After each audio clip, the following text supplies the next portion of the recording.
Okay, the new Modular Mac Pro or the 2019 Mac Pro or whatever you want to call it is a very interesting device. Hi there, what's up? So in today's video, I want to have a bit of a discussion about this new computer. What does it mean for the Mac Pro? Is it even going to be good? You're really in the way.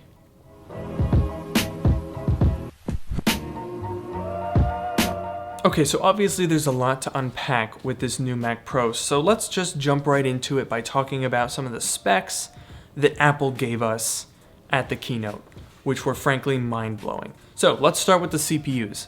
This thing is going to start with an 8-core Xeon. I imagine that'll be a slight upgrade from what you'll find in an iMac Pro, but not, hugely more powerful. From there we go to a 12-core Xeon, then we step it up to a 16-core, and then a 24, and then a 28. Now that 28-core is what they showed off running Logic Pro with 1,000 virtual instruments and tracks going all at once with 56 threads. Just an absolute screamer. So I expect that that's going to cost an arm and a leg, and probably a couple more arms and legs. You might have to rope some friends in on that transaction.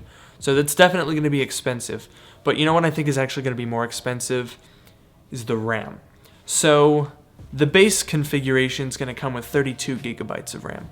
But from 32, we go to 48 gigabytes of RAM. And then 96 gigabytes of RAM. And then 192 gigabytes of RAM. And then from there, Apple's like, oh no, we're not done. 192, give us more of your money. 384 gigabytes of RAM. 768 gigabytes of RAM.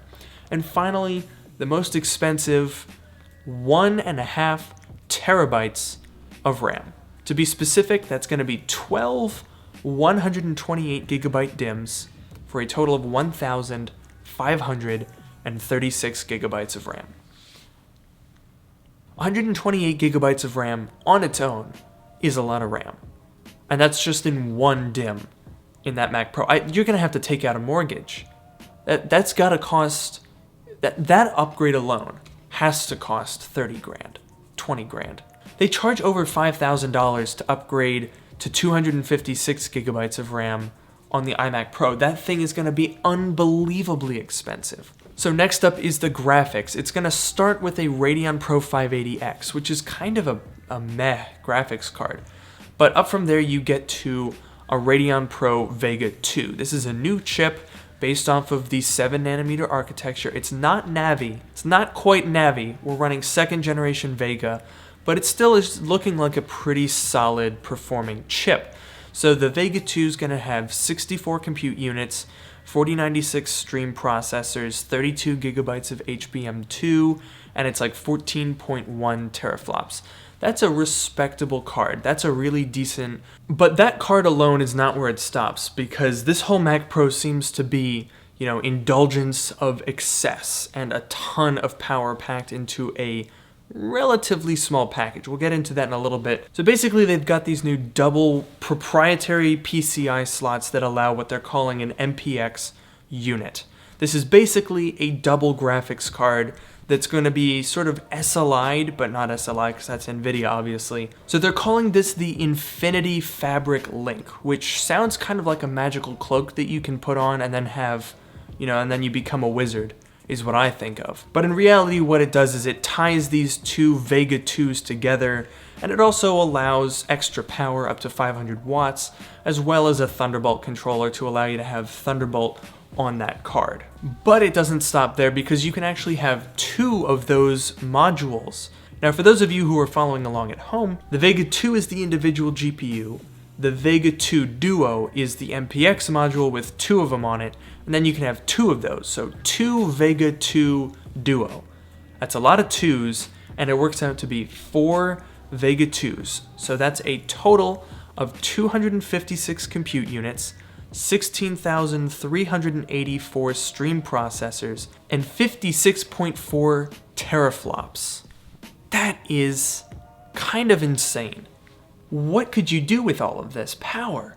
I mean, I'm sure that there's use cases for this stuff. There's going to be plenty of people who can replace... Hey guys, it's me, Future Luke, and I'm here to tell you that this guy right here has completely lost his mind, and he's not talking sense. So I'm just gonna skip through it. Come on, keep it going there, fella. Okay. Alright, that should be good enough. I'll be on my way now.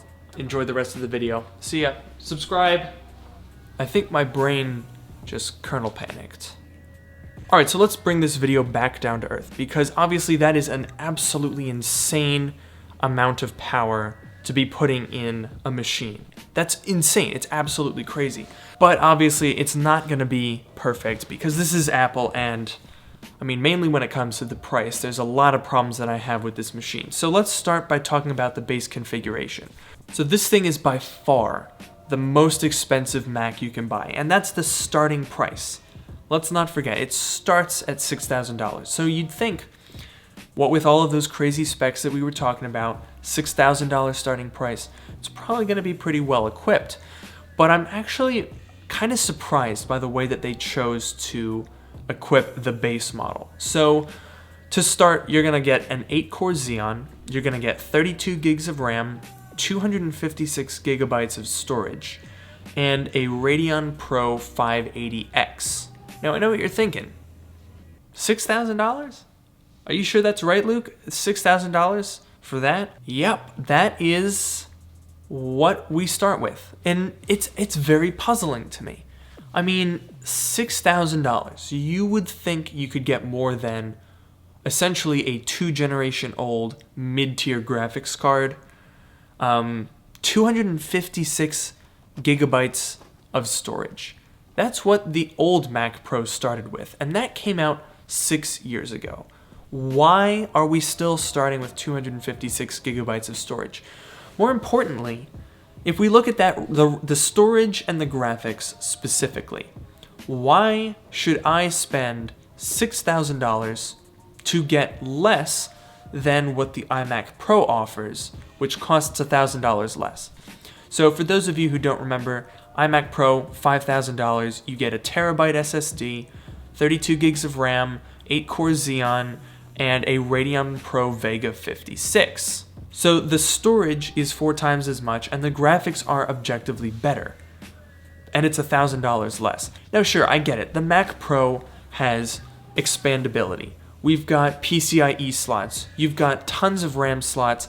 It's really easy to get inside this thing. But the last time I checked, you don't pay $1,000 for less performance, but it could be better performance later. If I'm going to spend an extra $1,000 right now, I want better performance right now.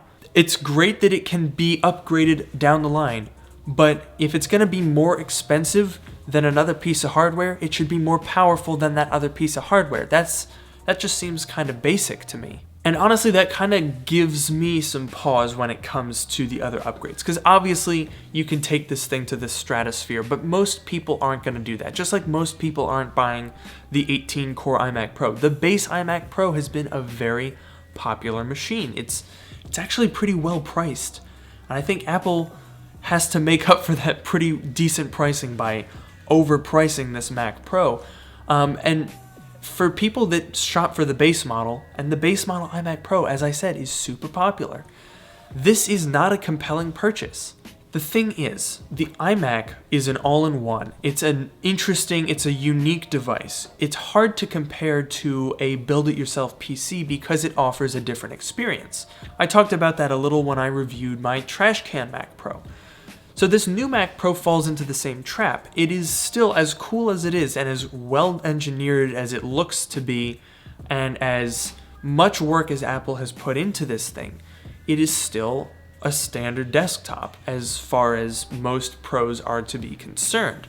So why should they spend $6,000 on something with essentially an RX 580 in it and a 1/4 terabyte SSD? That is not good value. And also, unlike the trash can Mac Pro, you can't make any exception for like, oh, well, it's a really compact form factor. So it's got this like powerful hardware that's packed into a really tiny package like the 2013 Mac Pro was. If you use Apple's ARKit tool on Safari, you can actually see how big the Mac Pro is in your environment. So I put it next to my 5.1 Mac Pro, and it's pretty much the same size. So if you have one of those cheese grater Mac Pros then this thing is pretty much the same size. Now that's not necessarily a problem, but that's one less excuse. You can't say, oh, well, it's engineered to be as small as possible, because it's clearly not. It's a very large machine. So I just don't really understand why that base model exists. Let's say we just want to spec it up a little bit from that $6,000. We want to get something like the 12-core processor, maybe 96 gigabytes of RAM, maybe 1 terabyte SSD, and 1 Radeon Pro Vega 2. That's comparatively, considering how much room we have to upgrade this thing from Apple, a pretty modest upgrade, but I guarantee that a machine with those specs is going to break $10,000. And that's just a crazy amount of money. Okay, so conclusion time. Do I think that the new Mac Pro is bad? No. For production studios, people with a lot of income that they can use to invest in these absolutely outrageously powerful, higher-end SKUs of the Mac Pro are going to be very, very happy about this. People will still buy these trash can Mac Pros and spec them out and put them in racks. People buy the old cheese grater Mac Pros and cut the legs and the handles off, and they put them in racks and just have rows and rows of them. Spend a ton of money on that. People that love doing stuff like that, getting the absolute most power, that have plenty of money to spend, are going to be very happy about this Mac Pro. But if you're a little bit lower level, I think they've kind of knocked off a whole tier of people that really enjoy the Mac Pro. The old Mac Pro, as flawed as it was, started at $3,000. It was at least somewhat attainable. You could get into that Mac Pro for $3,000. To have it start at $6,000, I think takes a lot of the edge off of this product and removes a huge audience that could potentially be interested, that could give Apple a lot of sales if they were willing to price it more fairly. So only time will tell if this ends up being a flop or a success for Apple, but I think it's good for them to care more about their really, really high-end consumers, but the sort of middle ground prosumers, I think, are not going to be too happy about this update. So I hope you guys enjoyed this video. As usual, make sure to like, comment, and subscribe. Don't forget to follow me on Twitter at LukeMiani, and I will see you all in the next video.